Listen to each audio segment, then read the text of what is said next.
अस्सलाम वालेकुम dear students, उम्मीद है आप सब खैरियत से होंगे। हमारा आज का जो टॉपिक है वो है order one parties to suit. Code of civil procedure के अंदर हमारे पास देयर अबाउट 52 टू 54 ऑर्डर्स हैं। इनमें से सिविल जज एस्पिरेंट्स के लिए जो मोस्ट इम्पोर्टेंट ऑर्डर्स हैं वो ऑर्डर 1 टू ऑर्डर 21। फिर उसके बाद आ जाता है हमारे पास order 37, order 39, order 41 and order 43। Near about ये बन गए आपके 27 ऑर्डर्स। 27 ऑर्डर्स में जो लेंथीएस्ट ऑर्डर है ऑर्डर 21, जिसके 104 रूल्स हैं। ऑर्डर 41 एग्जीक्यूशन की बात करता है, लेकिन हमने स्टार्ट कहाँ से करना है? पार्टीज़ टू सूट यानी ऑर्डर 1 से। जब हम ऑर्डर 1 स्टार्ट करते हैं तो हमें ये पता चलता है कि कौन कौन पार्टी बन सकता है किसी भी एक सूट के अंदर। क्या कोई ऐसा शख्स जिसका किसी भी तरह से कोई रिलीफ नहीं बनता वो भी पार्टी बन सकता है या वो भी पार्टी नहीं बन सकती? यानी कि who may be joined as plaintiff and who may be joined as defendants, all is defined in order 1 code of civil procedure. Rule 1, who may be joined as plaintiffs. That means clear हो गया कि एक से ज़्यादा भी plaintiff हो सकते हैं, ज़रूरी नहीं है कि प्लेंटिफ एक ही होगा। All persons may be joined in one suit as plaintiff to whom any right of relief in respect arising out of the same act, transaction, series of act, transaction is alleged to exist whether jointly or severally. For suppose के for example कि आपका इस building में घर है, ठीक है, और बिल्डिंग KDA यानी कि कराची डेवलपमेंट अथॉरिटी इस बिल्डिंग को रिमूव करना चाह रही है। अब यहाँ पर क्या है कि आप ख़ुद भी प्लेंटिफ हैं, साथ ही साथ इस बिल्डिंग में अदर जो पार्टीज़ हैं, अदर जो ओनर्स हैं, वो चाहें तो उस सूट का हिस्सा बन सकते हैं, वो भी आपके साथ जॉइंट प्लेंटिफ्स बन सकते हैं। फिर उसके बाद power of court to order separate trials. Trial सिर्फ क्रिमिनल ट्रायल नहीं होता, सिविल ट्रायल भी होता है। सिविल ट्रायल कमेंस कब होता है? जब आपके इश्यूज़ फ्रेम होते हैं। उससे पहले जितने भी इंटरलोकेटरी ऑर्डर्स पास होते हैं वो सारे के सारे जो है प्री ट्रायल स्टेजेस होते हैं। तो ये अभी हम प्री ट्रायल स्टेजेस को समझ रहे हैं। प्री ट्रायल स्टेज मीन्स के प्लेंट दायर होने के बाद WS के बाद जो है फर्दर फिर क्या हुआ? WS के बाद जो भी हमारे पास मिसलिनियस ऑर्डर्स की एप्लीकेशंस आपने मूव की, ठीक है, वो सारे के सारे क्या हैं? Pre trial stages. तो इश्यूज़ जब फ्रेम हो जाएंगे फिर आपका पोस्ट ट्रायल स्टेजेस स्टार्ट हो जाएंगे। इश्यूज़ फ्रेम हुए, फिर आपने इश्यूज़ को कंसोलिडेट करवाया, वो हम आगे चल के ऑर्डर 14 के अंदर पढ़ेंगे। लेकिन यहाँ पर हमने फर्दर फिर क्या पढ़ना है कि who may be joined as defendants. All persons may be joined as defendants against whom any right of relief arising out of the same act और ट्रांजेक्शन। अब आप एक चीज़ नोट करें कि ऑर्डर 1, रूल 1 और रूल 3 दोनों की जो वर्डिंग है वो सेम है, दोनों की वर्डिंग सेम है, बट रूल 1 अप्लाई हो रहा है प्लेंटिफ्स पर और रूल 3 अप्लाई होगा डिफेंडेंट्स पर। आप अक्सर जब प्रैक्टिस के अंदर आते हैं तो आप ये देखते हैं कि स्टार्ट के अंदर हम प्राइवेट पार्टीज़ को रखते हैं, फिर उसके बाद फिर हम जो है गवर्नमेंट पार्टीज़ को रखते हैं और एंड में हम गवर्नमेंट ऑफ सिंध को लाजमी रखते हैं, गवर्नमेंट ऑफ पंजाब को लाजमी रखते हैं। उसका रीज़न क्या होता है? उसका रीज़न ये होता है कि जो हमारे पास प्रॉपर्टी ट्रांसफ़र हुई है वो अंडर दिस प्रोविंस हुई है, तो वो क्या होंगे? वो भी, उसको भी हम पार्टी बना देते हैं।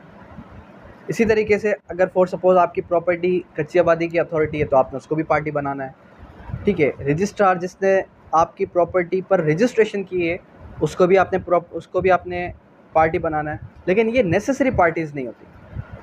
नेसेसरी पार्टीज़ कौन होती है? जिसका डायरेक्ट जो है आपके साथ रिलीफ उसने आपका छीना है, वो कौन होते हैं? वो होते हैं प्राइवेट पार्टीज़। यानी कि फॉर सपोज़ के आपने किसी के साथ suit for declaration permanent injunction करना है तो वो भी आ गए, understand.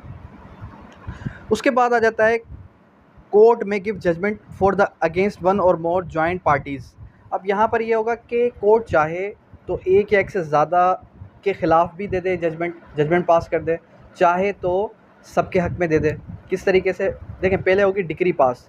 Decree will always follow the जज, यानी कि judgment will always follow the decree.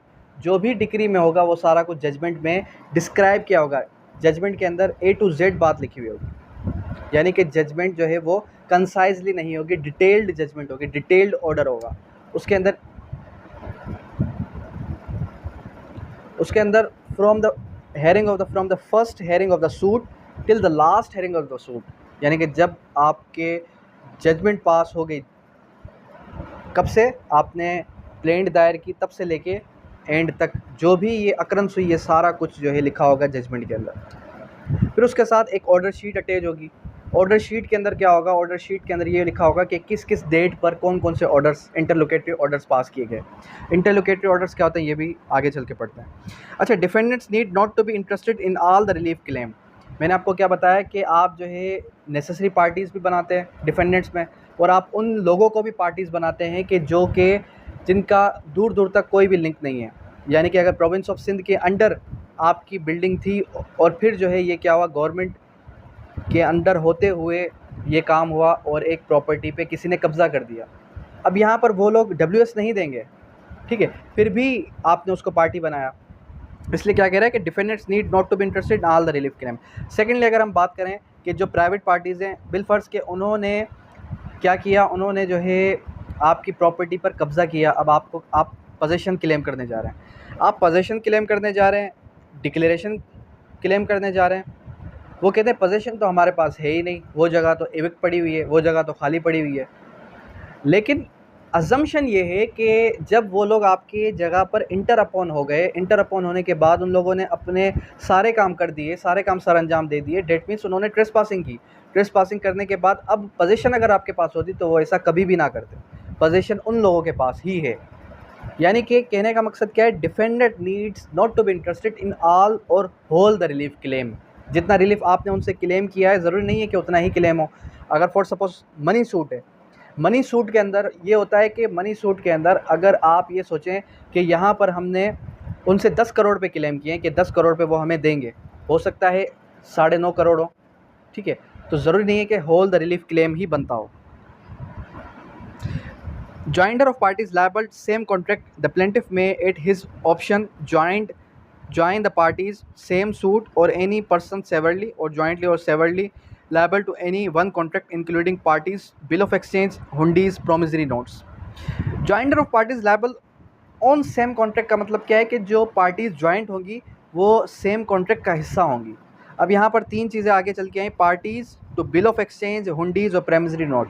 Promissory note, hundis क्या होती है?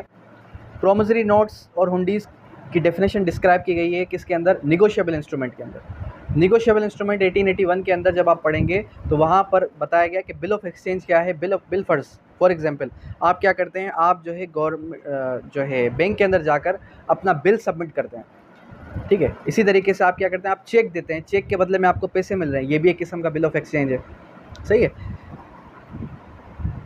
और प्रोमिसरी नोट्स क्या होते हैं? प्रोमिसरी नोट्स फॉर सपोज के आपके बॉन्ड्स हो गए, वो भी प्रोमिसरी नोट्स हैं।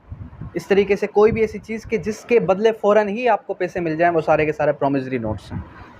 When plaintiff in doubt from whom redress to be sought, यानी कि जब प्लेंटिफ को ये शक होगा कि किस तरीके से हमने किस तरीके से इसको जो है इस केस के अंदर इंटर अपॉन करना है। Where the plaintiff is in doubt as to the person who to whom entitled to obtain redress, he may join 2 or more defendants in order that the question as to which defendants is liable.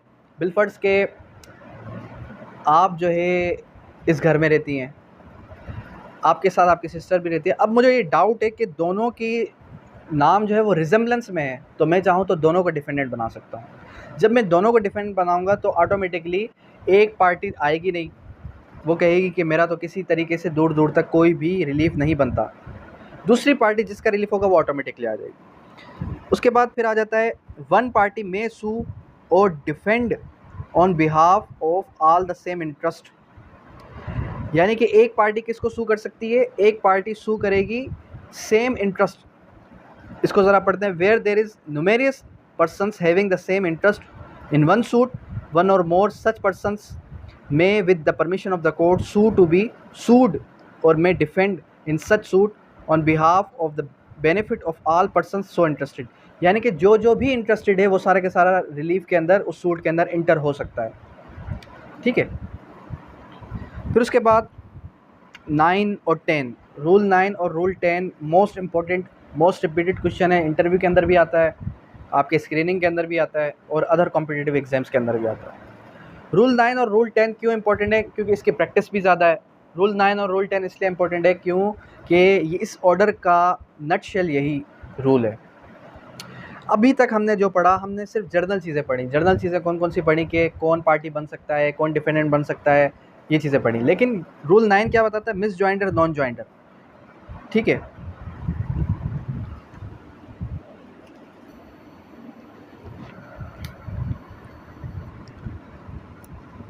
अच्छा rule 9 कहता है miss joinder and non joinder. Non joinder और miss joinder में क्या फ़र्क है? एक होता है मिस जॉइंडर, जिसको आपने एज अ पार्टी बनाया और पार्टी बनाने के बाद लगा कि अब इसको तो ऐड होना ही नहीं चाहिए था, तो 110 की एप्लीकेशन उसको रिमूव किया जा सकता है। नॉन जॉइंडर जो नेसेसरी पार्टी थी और उसको आपने पार्टी नहीं बनाया, तो 110 की एप्लीकेशन लगाकर आप उसको ऐड कर सकते हैं। ठीक है, या फिर कोई ऐसी भी पार्टी थी जिसको आपने ऐड करवाना ज़रूरी नहीं समझा, लेकिन आगे चल के आपको लगा कि इसको भी ऐड होना चाहिए था, तब भी 110 की एप्लीकेशन लगाकर आप उसको ऐड ऑन कर सकते हैं। उसके बाद आ जाता है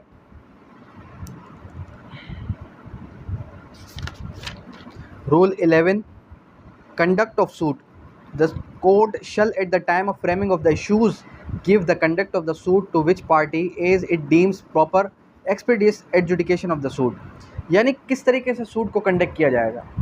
इश्यूज़ फ्रेम करने के बाद कोर्ट जिस तरीके से एक्सपेडिएटली लेके चलेगी इश्यूज़ फ्रेम करने के बाद, यानी कि ट्रायल को जल्द से जल्द ख़त्म करवाया जाएगा। लेकिन सिविल के अंदर ऐसा होता हरगिज़ नहीं है। Appearance of one or more plaintiffs or defendants for others, where there are more plaintiffs that anyone from more or them may be authorized, appear, plead, act, proceeding like manner. अब इसका क्या मतलब है? इसका मतलब ये है कि बिलफर्स फॉर एग्जाम्पल के पार्टीज ज़्यादा हैं, प्लेंटिफ्स ज़्यादा हैं, 4 प्लेंटिफ्स हैं और 4 के 4 प्लेंटिफ्स सूट के अंदर इंटर अपॉन नहीं हो सकते, हर डेट ऑफ हेयरिंग पर नहीं आ सकते कोर्ट के अंदर। तो ऑटोमेटिकली क्या होगा? ऑटोमेटिकली वो क्या करेंगे, किसी एक को अपना पावर ऑफ अटॉर्नी दे देंगे। अब किसी एक को अपना पावर ऑफ अटॉर्नी किसको देंगे? जिसमें से उनको लगेगा कि ये ट्रस्टवर्दी है हमारा और ये रिस्पॉन्सिबल शख्स है और ये हर हेयरिंग पर कोर्ट के अंदर आएगा, तो उसको पावर ऑफ अटॉर्नी दे देंगे। फिर उनकी ज़िम्मेदारी ख़त्म, उनकी लायबिलिटी ख़त्म, अदर प्लेंटिफ्स फिर नहीं आएंगे। ठीक है, अब यहाँ पर रूल 13 क्या बात करता है? Objection as to non joinder और मिस जॉइंडर। जब हम सेक्शन 21 हमने पढ़ा था, जुरिस्डिक्शन के ऑब्जेक्शन की बात की थी। सेक्शन 21 को कोरिलेट करें किस तरीके से ऑब्जेक्शन की बात कर रहा हूँ। सेक्शन 21 ने क्या बात की? सेक्शन 21 ने हमें सिंपली ये बताया कि जब भी किसी को ऑब्जेक्शन होगा तो वो at the earliest possible opportunity raise करेगा। अगर किसी भी शख्स को ऑब्जेक्शन होगा नॉन जॉइंडर या मिस जॉइंडर से, तो वो at the earliest possible opportunity raise करेगा और उसको फिर कोर्ट को बताएगा before the framing of issues के किसको ऐड होना चाहिए था इस सूट के अंदर और किसको ऐड नहीं होना चाहिए था इस सूट के अंदर। लेकिन अगर किसी ने हैंड रेज नहीं किया कोर्ट के अंदर, यानी कि किसी ने ऑब्जेक्शन रेज नहीं किया और इश्यूज़ फ्रेम हो गए, तो उसके बाद फिर जो है वो ऑब्जेक्शन रेज नहीं कर सकते। अंडरस्टैंड? तो 13 रूल्स है इसके अंदर। उसके बाद आगे जो है फ्रेम ऑफ सूट, ये कल पढ़ेंगे। फ्रेम ऑफ सूट का मतलब क्या है? सूट किस तरीके से फ्रेम होगा, सूट को आप किस तरीके से जब प्लेंट दायर करते हैं, प्लेंट को आप किस तरीके से मेड आउट करेंगे। ठीक है।